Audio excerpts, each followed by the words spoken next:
Dia tidak sholat juga, ternyata saya makin jadi host laris. Semua TV menginginkan saya, hati-hati. Itu jebakan Allah dalam hartamu yang namanya istidraj itu. Yang kedua,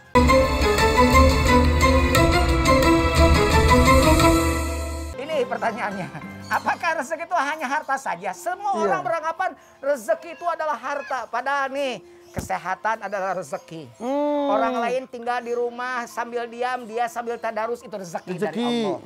Orang jalan kaki ke masjid, orang lain mah diem tidak sholat ke masjid, itu rezeki dari Allah. Jadi jangan menyempitkan makna rezeki, tapi sesungguhnya rezeki itu maha luas. Sehat ini rezeki, luang ini rezeki, beribadah itu rezeki, mampu bangun malam itu adalah rezeki dari Allah Subhanahu wa Ta'ala. Gitu. Bahagia, tentram, sehat itu juga rezeki. Rezeki, banyak orang yang hartanya banyak sakit, ada orang yang di bawah di tengah kerumunan menjadi orang hebat tapi dia merasa kesepian. Iya betul betul. Atau kan dulu saya pernah seneng salah seorang yang lagunya dari sana dari luar tuh Nirvana. Yang mana? Gaya banget. Kurt Cobain. Coba kayak gimana? Yang lagu hello lagu nate gitu. Judulnya juga kalau dangdut pasti itu malah. Ya pokoknya mah itu kan orang tuh terkenal. Dia bunuh diri. Nembak dirinya. Ya, karena dia katanya apa? Dia sepi di tengah penggemarnya. Bayangin sampai tercipta lagu tersebut. Bukan lagu tersebut. Saking dia menjadi orang terkenal, makanya jangan terkenal banget nanti kesepian. Jangan gitu dong, Mbak. Oke. Nah, jadi benar-benar ya semua sudah ditentukan oleh Allah. Ya.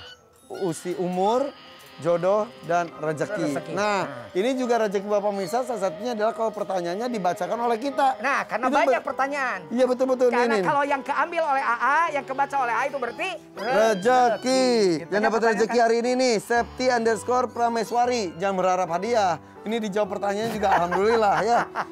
Nih, Septi Prameswari, assalamualaikum, Irfan dan Abah. Waalaikumsalam. Nama saya Septi aja ya. Nggak ada di tanknya ya. Itulah Septi. Nama saya Septi, ya asal dari Purwokerto. Usianya 18 tahun. Abah, setahun yang berapa lalu. Tahun? 18 tahun. Kenapa nanya umur? Enggak, ada hubungan dengan pertanyaan orang tua, dewasa, atau anak kecil ini kelihatannya remaja. Oh gitu, remaja 18 tahun. Bah, setahun yang lalu saya divonis mengidap kanker darah stadium 2. Ya Allah. Tuh kan. Turut prihatin ya. Ini kan 18 usia muda tahun. aja sudah dapat kanker darah stadium. Nggak salah pertanyaan tadi kan. Saya merasa sedih, hancur, dan putus asa bah karena di usia muda sudah menanggung penyakit berat. Dan saya juga merasa khawatir apakah saya masih bisa terus hidup lama. Apa yang harus saya lakukan agar bisa selalu semangat untuk menjalani hidup? Oke, begini Mbak Septi, pertama saya juga ikut berdoa semoga Mbak Septi segera Allah angkat penyakitnya dan segera disehatkan. Allahumma shfi anta syafi la syifa li syifa'uk syifa la yughadiru saqama. Allahumma ya syafi Allah wa idza maridtu fa huwa yashfin. Mbak Septi begini ya. Pahami bahwa ketika Allah menguji Mbak Septi dengan penyakit itu, Allah sedang membersihkan dan menggugurkan dosa-dosa Mbak Septi. Mami muslimin yusibuhum adzam min maradin famasiwa illa haqqallahu bismasayyati kama tahaqqus syajarah waraqaha. Tidaklah seorang muslim itu tertimpa suatu penyakit dan sejenisnya, melainkan Allah akan menggugurkan bersamanya dosa-dosanya seperti halnya Allah menggugurkan pohon, daun-daun dari pohonnya. Itu dalam sebuah hadis riwayat Bukhari Muslim. Yang kedua, Mbak Septi, dengan penyakit itu Allah pun akan mengangkat derajat Mbak Septi. Perhatikan sabda Rasulullah nih ya, yang artinya tidak ada satupun manusia yang ditimpa musibah, yang menimpa apapun itu meskipun sampai duri sekalipun menginjak duri misalnya gitu. Melainkan segalanya dengannya Allah akan mengangkat derajat dan menghapus kesalahannya. Itulah hadis Rasulullah yang kedua dalam riwayat Muslim. Yang ketiga Mbak Septi, jangan putus asa ya. Dan yakini bahwa setiap penyakit pasti ada obatnya. Likulli da'in dawaun. Rasulullah menegaskan dari dalam sebuah hadis bahwa kata Rasul bahwa semua penyakit itu pasti ada obatnya. Oleh karena itu barang siapa yang tepat dalam melakukan pengobatan suatu penyakit, maka dengan izin Allah Azza wa Jalla dia akan sembuh. Itu dalam hadis riwayat Muslim. Jadi Mbak Septi, saran dari saya kepada Mbak Septi, tolong Mbak Septi tidak boleh putus asa. Tetap aja Mbak Septi berharap, berdoa pada Allah. Ikhtiar lakukan terus supaya penyakit Mbak Septi insya Allah diangkat oleh Allah. Amin. Gimana kok kata dokter katanya usianya tinggal 3 bulan. Ya kan usianya tinggal 1 tahun. Sejak kapan Israel diganti oleh dokter? Pertanyaan saya begitu. Sejak kapan malaikat Israil, malaikat pencabut nyawa diganti oleh Allah jadi seorang dokter? Jadi Dokter itu bukan malaikat Israil. itu cuma prediksi dengan kondisi fisik. Jadi bukan apa sih merendahkan dokter. Bukan dokter juga punya data berdasarkan kondisi fisik. Analisis fisiknya. Tapi rahasia usia tetap Allah. Iya, tidak boleh dokter menyuruh ini umurnya 3 bulan lagi. Makanya saya pertanyaannya kalau itu mah tegas. Emangnya dokter kapan diangkat menjadi malaikat Israil? Kok tahu umur dia 3 bulan lagi? Nah, tapi kalau sudah punya penyakit seperti ini dan suka kata dokter tinggal berapa bulan maksimalkan Iza aradallahu syai'an ayyaqula lahu kun fayakun. Kalau kata Allah harus sembuh, jadi juga dia sembuh. Jangan takut. Abah sakit, bersemangat ini dalam Abah dan Abah. Iya. Gitu Abah kan. tuh ini kondisinya juga sebetulnya tidak se-fit zaman dulu. Wah, dulu mah. Zaman Breto mah tidak begini atau Abah. Wah, juga kalah. Kan. Tapi sekarang mah alhamdulillah dalam kondisi seperti ini aja masih semangat ya, Bah ya. Kenapa? Karena ini dakwah.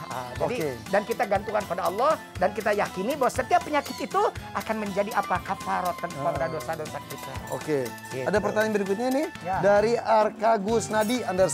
Ya. Assalamualaikum Abah Juna. Waalaikumsalam warahmatullahi wabarakatuh wa maghfiratuh wa ridwanu. Masya Allah makin gagah aja nih Abah. Katanya. Bohong deh nggak ada. Gagah karena ada bajunya dari Oh Irfan gitu, Hakim. makasih loh. Tapi sebetulnya nggak ada sih Pak. Oh, nggak ada. Saya Agus dari Banyumas. Oh iya. Golden Water. Banyumas. Betul. Umur 33 tahun, Abah saya ingin bertanya, kenapa mereka yang jarang sholat... Kepada siapa? Kepada orang-orang yang mereka jarang sholat dan ibadah, bahkan suka berbuat dosa, justru sukses. Kenapa Sukses. ini? Sedangkan... Apa nih sukses dari tadi berdiri suku Parises? Sukses suku Parises. Tadi di sana benghar, Benghar apa tuh? banget harideng karena kejemur matahari. Mukanya hitam. Oke, sukses dan benghar. Ya. Sedangkan saya sudah ibadah terus, Wih. tapi masih belum sukses juga. Saya merasa sepertinya tidak adil nih Abah. Waduh. Kalau memang rezeki itu sudah ditakdirkan, lalu kenapa kita harus tetap berusaha dan bekerja? Oke begini, Mas Agus di Banyumas. Arka Gusnadi. Arka Gusnadi. Agus. Ya disingkat aja ya. Arka Gusnadi Titi DJ, hati-hati di jalan. Agus. Dedi Dores dengan dirinya doa restu. Benar. Elvi Kusukayasi. Apa tuh? Penyanyi dangdut, Pak. Ya Allah, Baik. Pertama, Mas Agus, mohon dipahami bila ada orang sangat gemar dalam maksiat, lalu ia sukses dalam banyak aspek, banyak duitnya, banyak mobilnya, Karir banyak pesawat, lancar. karir lancar, terkenal. Ketahuilah bahwa itu semua bukanlah suatu tanda kemuliaan. Namun itu adalah istidraj dalam bahasa agama. Apa itu? Istidraj itu suatu jebakan berupa kelapangan rezeki bagi mereka yang terus-menerus berbuat maksiat. Jebakan. Makanya kata Rasulullah SAW begini. Bila kamu melihat Allah memberi pada hamba dari perkara dunia yang diinginkannya, padahal dia terus berada dalam kemaksiatan kepadanya, maka ketahuilah bahwa hal itu adalah jebakan dari Allah, istidraj dari Allah Subhanahu wa taala. Nah, kalau sekarang kita alhamdulillah misal sukses, karir bagus, harta berlimpah. Gimana kita bisa membedakan bahwa ini tuh memang rezeki dari Allah atau istidraj dari Allah? Tanyakan dirimu, makin taat makin jauh. Irfan sukses, duitnya miliaran tiap bulan, tapi sholat ditinggalkan. Awas, dan Irfan merasa tenang aja. Dia tidak sholat juga, ternyata saya makin jadi host laris. Semua TV menginginkan saya, hati-hati. Itu jebakan Allah dalam hartamu yang namanya istidraj itu. Yang kedua, Allah berfirman dalam Al-Qur'annya artinya begini. Maka tatkala mereka melupakan peringatan yang telah diberikan kepada mereka, kemudian kami pun membukakan semua pintu-pintu kesenangan untuk mereka, sehingga apabila mereka bergembira dengan apa yang telah diberikan kepada mereka, kami siksa mereka dengan sekonyong-konyong. Maka ketika itu mereka berada dalam keputusasaan. Alhamdulillah. Itu dalam Al-Quran. Makanya hati-hati. Nah yang ketiga. Pada ujungnya, nah ini ujungnya ini power nih. Power itu mengerikan, serem. Bagi mereka yang gemar berbuat maksiat namun sukses, gitu kan. Bagi mereka sesungguhnya Allah akan memberikan hukuman. Baca surat Al-Qalam ayat 44. Sanastadrijuhum itu apa ya? Istidraj. Nanti kami akan menghukum mereka dengan berangsur-angsur ke arah kebinasaan dari arah yang tidak mereka ketahui. Naudzubillah. Yang keempat, hati-hati orang sukses tapi maksiat. Allah telah menetapkan rezeki bagaimana seluruh umat manusia. Namun ketetapan rezeki itu harus dijemput. Dan di antara cara menjemput rezeki itu adalah dengan cara bekerja. Jadi kepada Mas, bekerja terus. Insya Allah satu saat Mas dapat kesuksesan. Gitu. Makanya Tapi jangan ngiri dengan orang yang saya ini taat tapi kok begini aja. Tapi dia maksiat tapi takut. Jangan khawatir. Kamu jangan ngiri pada mereka. Jangan-jangan mereka justru adalah istidraj. Dan kamu adalah orang yang belum sampai kepada Allah berkah rezeki. Kan begini, husnuzon aja pada Allah. Rezeki itu udah deket nih di pintu nih. Kemudian kita jelek bangka pada Allah, buruk sangka. Ya Allah kok begini, jauh lagi itu, mental lagi ke Senayan. Padahal udah di Jatiwaringin. Mental lagi jauh lagi ke Senayan. Kenapa? Karena Allah itu berada pada prasangkamu. Jadi hilangkan prasangka itu. Saya sudah beribadah kok tidak sukses-sukses itu. Saya suka mengibaratkan nyangkul saja terus. Nanti dapat lubang, dapat belut, ambil. Jangan cari belut sambil nyangkul.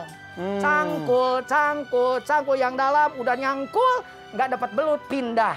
Udah nyangkul, nggak dapat belut, pindah. Akhirnya cangkulnya acak-acakan, tanahnya acak-acak, belutnya nggak dapat. Yang bener nyangkul aja. Nanti lagi nyangkul dapat belut, maka ambil belut sebagai anugerah.